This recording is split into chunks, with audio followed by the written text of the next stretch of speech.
Olá, boa noite. Começa agora o Jornal da Justiça desta quarta-feira, 4 de agosto. Ministro Alexandre de Moraes decide incluir presidente Jair Bolsonaro em inquérito das fake news. O pedido foi feito pelo Tribunal Superior Eleitoral e menciona a live do presidente sobre urnas eletrônicas na última quinta-feira. Esse é um dos destaques desta edição. Você vai ver também. Presidente Jair Bolsonaro envia resposta ao TSE sobre alegações de fraude no sistema eleitoral. O Corregedor-Geral da Justiça Eleitoral pede que a STF compartilhe provas de inquérito sobre suposta organização criminosa digital. STF retoma julgamento sobre projeção de acordos coletivos de trabalho.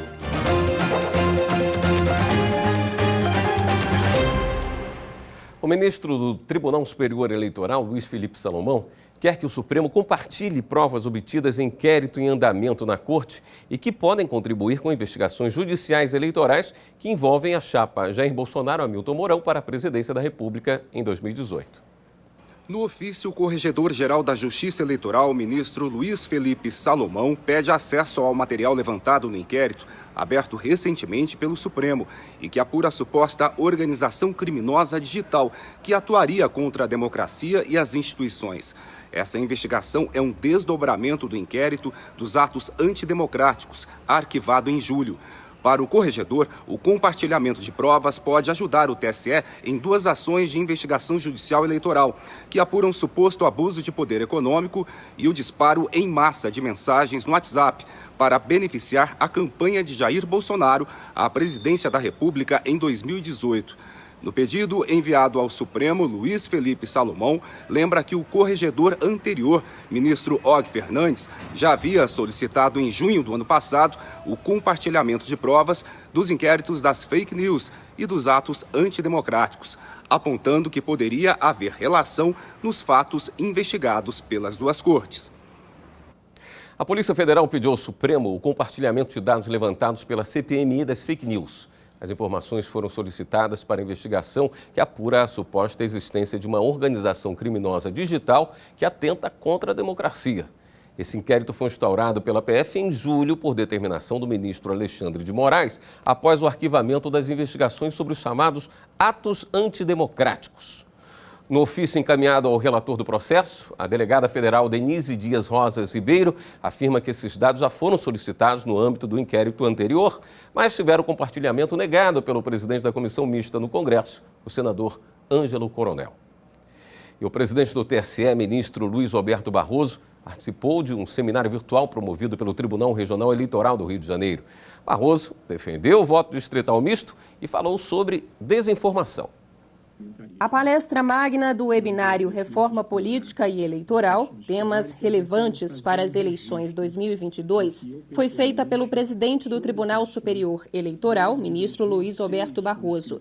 Ele defendeu a democracia, falou sobre sistema político e citou que desde 2006 apoia o semipresidencialismo.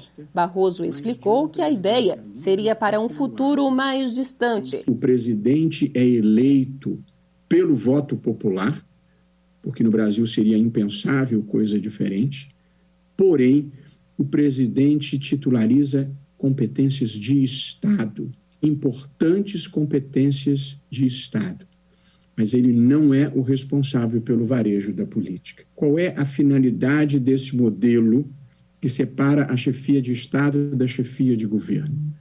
É superar a tradição hiperpresidencialista latino-americana que produz grande instabilidade, quando não autoritarismo. O presidente do TSE também criticou o sistema proporcional em lista aberta, que é utilizado atualmente no Brasil. Ele explicou que a eleitora e o eleitor votam em quem desejam, mas que, na maioria das vezes, o voto vai para o partido ao qual o candidato está afiliado, o que, na análise do ministro Barroso, tira a representatividade dos cidadãos. Ele frisou que é contrário a um modelo eleitoral que tenha apenas o voto distrital, o chamado distritão, por entender que ele encarece o custo das eleições, enfraquece os partidos e acaba com a representação das minorias. Barroso disse que a posição do Tribunal Superior Eleitoral é pelo chamado voto distrital misto, pelo qual metade das cadeiras seria disputada pelo sistema majoritário, que vigora hoje, e a outra metade pelo voto distrital. O presidente do TSE defende que o sistema misto tornaria a eleição mais barata, aumentaria a representatividade dos parlamentos e facilitaria a governabilidade. O ministro falou ainda sobre o mau uso das redes sociais para compartilhar campanhas de ódio e desinformação e realçou a importância da alternância de poder. A possibilidade de quem perde hoje verá respeitadas as regras do jogo para disputar amanhã e tentar ganhar amanhã. É isso que é a democracia. Uma das vertentes do autoritarismo contemporâneo é o discurso de que se eu perder, houve fraude, que é a inaceitação do outro, é a inaceitação de que alguém diferente de mim possa ganhar as eleições. Também lembrou que, além dele, os ministros Edson Fachin, Alexandre de Moraes e os ex-presidentes da Corte Eleitoral assinaram um documento segunda-feira em que defendem o voto eletrônico. O seminário seguiu com outras palestras voltadas para as eleições, entre elas a da assessora especial da presidência do TSE, Roberta Gresta, que defendeu a justiça eleitoral. A gente tem visto crescer um discurso que não é só anti-justiça eleitoral, é um discurso anti-institucional. E ele não se volta, colocando aí a justiça eleitoral no cerne à toa. A justiça eleitoral nada mais é do que a instituição que garantiu, desde 1932, a melhoria, a diminuição de fraudes, a garantia do processo eleitoral, o aprimoramento da nossa representatividade política a partir de procedimentos isentos, de especialização gradativa do serviço que ela presta. O webinário, que segue até a sexta-feira, busca incentivar o debate sobre os impactos e as alterações normativas no processo eleitoral. O evento é promovido pelo Tribunal Regional Eleitoral do Rio de Janeiro, por meio da Escola Judiciária Eleitoral e com o apoio de associações jurídicas. A CAOeste, instituição que reúne órgãos eleitorais das Américas pela transparência eleitoral, divulgou o relatório final sobre a eleição suplementar da cidade de Petrolândia, em Santa Catarina. Os observadores da organização não governamental acompanharam todo o processo eleitoral.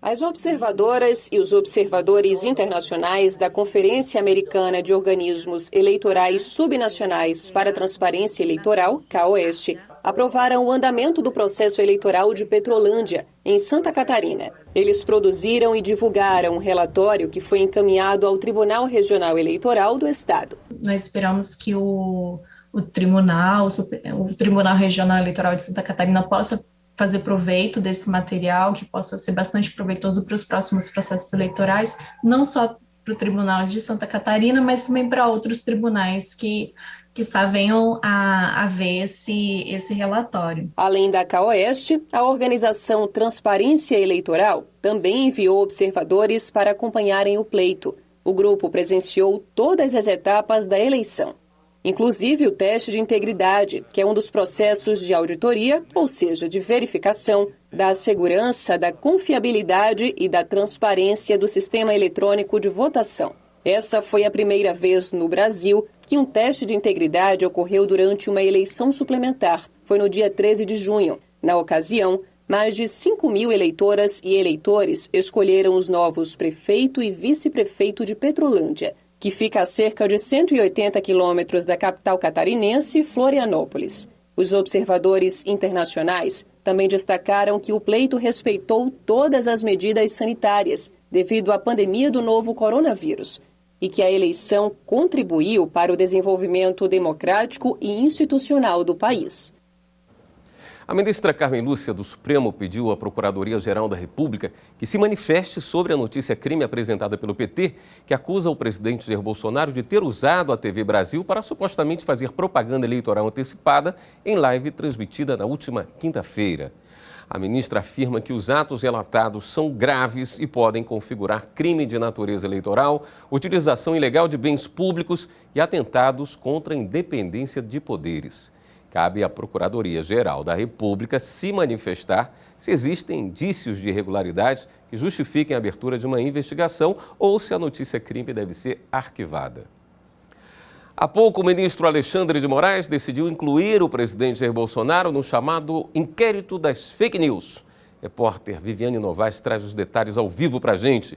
Oi, Viviane, boa noite.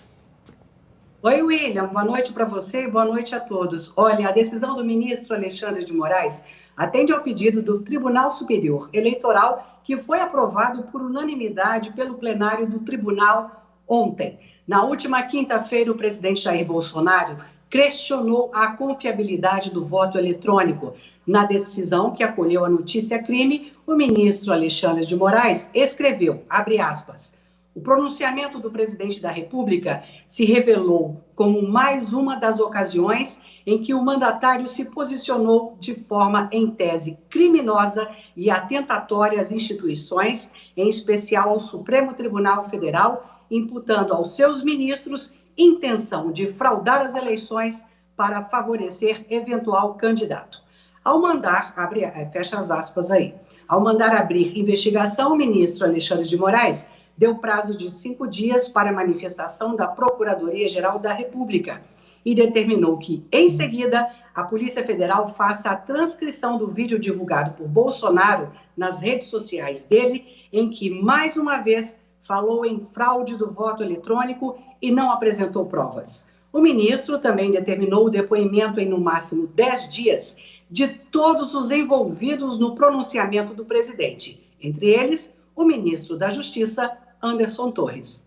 William. Obrigado pelas suas informações, Viviane. O presidente da República, Jair Bolsonaro, e o deputado estadual por São Paulo, Castelo Branco, enviaram à Justiça Eleitoral respostas sobre alegações de fraude nas urnas eletrônicas. Os documentos foram enviados em retorno a um procedimento administrativo aberto pelo Corregedor-Geral da Justiça Eleitoral, ministro Luiz Felipe Salomão, que foi convertido em inquérito administrativo na última segunda-feira.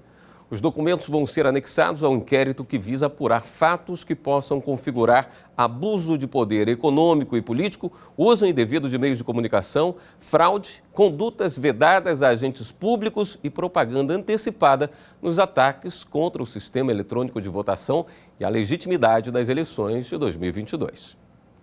E no próximo bloco, o plenário do STF volta a julgar outra atividade de normas coletivas. Voltamos em instantes.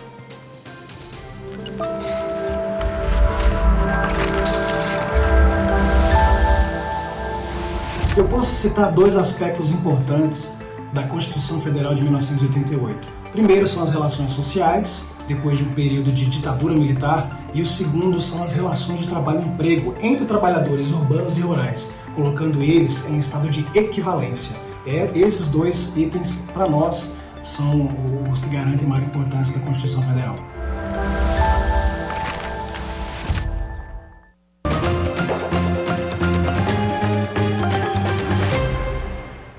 O Supremo Tribunal Federal retomou o julgamento sobre projeção de acordos coletivos de trabalho. A chamada ultratividade permite a incorporação de cláusulas de acordos e convenções com validade já expirada a contratos individuais de trabalho até que nova norma seja editada. O pano de fundo da discussão da ADPF é o chamado princípio da ultratividade da norma, que é quando uma norma já perdeu sua validade em razão do tempo, mas continua produzindo efeitos até que outra seja produzida. Esse princípio tem sido adotado na jurisprudência trabalhista a partir da alteração da súmula 277 do Tribunal Superior do Trabalho. Por esse princípio, cláusulas dos acordos coletivos ou convenções coletivas, já com os prazos de validade expirados, devem integrar os contratos individuais de trabalho e somente podem ser modificados ou suprimidos por meio de novo acordo ou convenção coletiva. O relator ministro Gilmar Mendes votou pela procedência da ação, considerando inconstitucional a súmula do TST e vedando a ultratividade de normas coletivas. Na retomada do julgamento, o voto do relator foi seguido pelos ministros Nunes Marques, Alexandre de Moraes e Luiz Roberto Barroso. Vejo na ultratividade 2 problemas que desfavorecem os empregados e que não os favorece. O primeiro é que é a ultratividade, ou seja, fazer com que um eventual benefício dado em acordo coletivo vigore para além do prazo estipulado, geralmente um prazo máximo de 2 anos, é um desincentivo ao empregador dar o benefício porque ele não sabe como é que vai estar a vida dele daqui a 2 anos. E, portanto, ele não quer se vincular para além de um determinado período. E acho que outra consequência é que, se ficar oneroso demais, ele vai demitir, em lugar de poder cessar um benefício que ele não era obrigado pela Constituição ou pela legislação a dar. A divergência foi aberta pelo ministro Edson Fachin, que destacou que o ordenamento jurídico brasileiro garante ao trabalhador direitos sociais blindados contra o retrocesso e que o STF já havia decidido a favor da ultratividade anteriormente. Entendo que é o caso de reconhecer-se a constitucionalidade do disposto no enunciado 277 do TST na redação que vigora desde 2012, praticamente há 10 anos. As normas constitucionais que parametrizam a discussão ora em pauta foram densificadas por diversos momentos legislativos conformadores dos respectivos direitos, de modo que essas normas constitucionais não devem ser consideradas de forma isolada. A ministra Rosa Weber também votou pela improcedência do pedido, mas antes disso, ela entendia que a ação não era cabível, porque já havia perdido o objeto e não deveria ser julgada pelo plenário. Depois do pedido de vista do ministro Dias Toffoli, o julgamento foi suspenso. E no início da sessão de hoje, o ministro Nunes Marques foi eleito para o cargo de ministro substituto do Tribunal Superior Eleitoral. Ele vai ocupar a vaga aberta após a aposentadoria do ministro Marco Aurélio. O ministro Gilmar Mendes negou mais um pedido de liberdade em favor de Iverson de Souza Araújo, conhecido como DJ Ives. Ele está preso desde 14 de julho por agressões à ex-mulher. Dessa vez, o habeas corpus foi apresentado ao Supremo por um estudante de direito sem qualquer vínculo com o produtor musical. Ao arquivar o pedido, o relator afirma que o ajuizamento de habeas corpus sem autorização expressa de Ives pode resultar em prejuízos irreparáveis ao direito de defesa dele. O ministro Gilmar Mendes destacou ainda que o estudante não juntou qualquer documento ao processo, nem mesmo a cópia da decisão judicial que decretou a prisão, para defender as alegações de que há flagrante ilegalidade na medida. A Justiça do Trabalho em São Paulo condenou o Banco Santander a pagar uma multa milionária pela demissão em massa de funcionários durante a pandemia. Segundo o processo, o Banco Santander demitiu 3.300 trabalhadores, mesmo com o compromisso de não rescindir nenhum contrato durante o período mais crítico da pandemia, exceto justa causa e violação do Código de Ética. A empresa também não teria cumprido os acordos com o sindicato e os compromissos com o Fundo de Seguridade Social e a Caixa Beneficente dos Funcionários do Banco do Estado de São Paulo. O juiz Jerônimo Azambuja Franco Neto condenou o banco a pagar 50 milhões de reais por danos morais coletivos. Também determinou que o Santander pare imediatamente de praticar conduta antissindical, sobretudo na perseguição ao sindicato, filiados e dirigentes, sob pena de multa diária de R$10 mil. Segundo o magistrado, essa conduta provoca prejuízos não apenas a cada empregado, mas também à coletividade, porque procura enfraquecer o movimento sindical. A decisão ainda cabe em recurso. E a seguir, a operação investiga grupos suspeitos de desviar recursos de hospital de Mato Grosso do Sul. A gente volta já.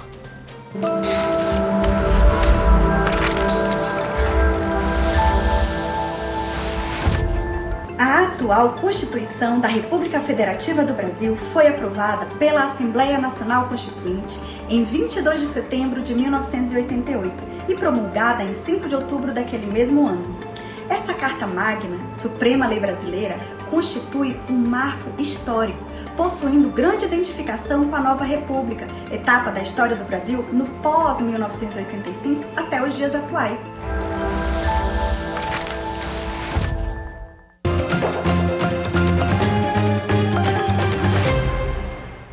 A Justiça Federal autorizou uma operação contra uma suposta organização criminosa que desviava recursos públicos de um hospital da rede pública de saúde de Mato Grosso do Sul.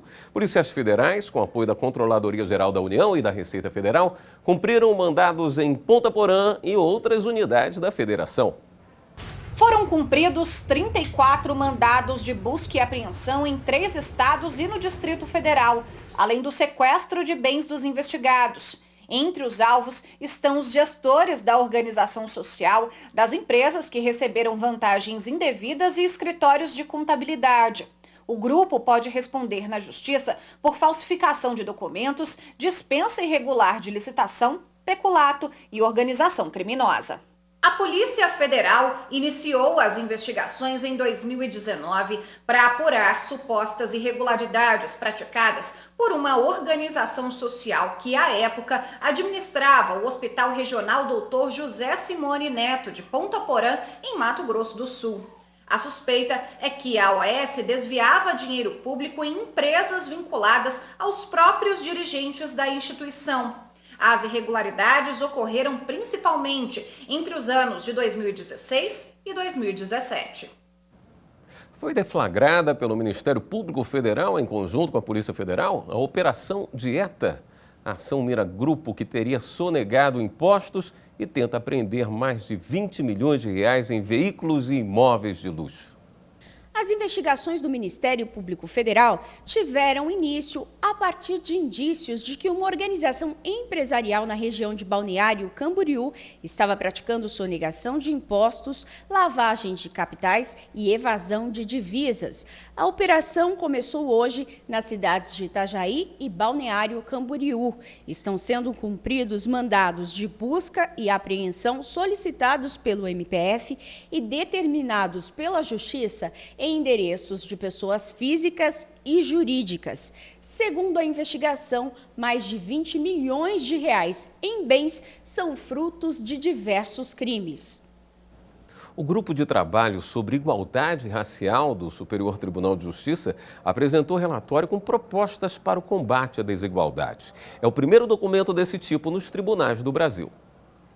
O relatório, com mais de 45 páginas, foi elaborado pelo Grupo de Trabalho do Superior Tribunal de Justiça. A comissão foi criada com o objetivo de elaborar estudos e propostas para a formulação de políticas institucionais sobre igualdade racial e foi criada por meio da Portaria 404 de 2020 e corresponde às conclusões das pesquisas do Conselho Nacional de Justiça, que indicaram a necessidade de aprofundar o debate e o desenvolvimento de ações afirmativas em todos os segmentos do Judiciário. O referido grupo de trabalho entendeu pela necessidade de identificação de ações afirmativas e programas que estimulem maiores avanços em favor da equidade, visando implementar de forma mais efetiva o cumprimento dos dispositivos legais vigentes, tais como o Estatuto da Igualdade Racial e as resoluções do Conselho Nacional de Justiça para a matéria. O STJ tem ações pioneiras no combate ao racismo. Antes mesmo da regulamentação das cotas raciais na magistratura, o tribunal já assegurava, desde 2005, a reserva de vagas para estudantes negros no programa de estágio institucional, em parceria com a Universidade de Brasília. Agora, com o grupo de trabalho, tem avançado em outras propostas para o combate à desigualdade. E para isso, realizou reuniões entre os integrantes e professores da Universidade Zumbi dos Palmares, que é uma instituição educacional voltada para a inclusão, qualificação e protagonismo do negro brasileiro. O relatório do grupo de trabalho apresentou 14 iniciativas para o avanço de políticas institucionais sobre igualdade racial.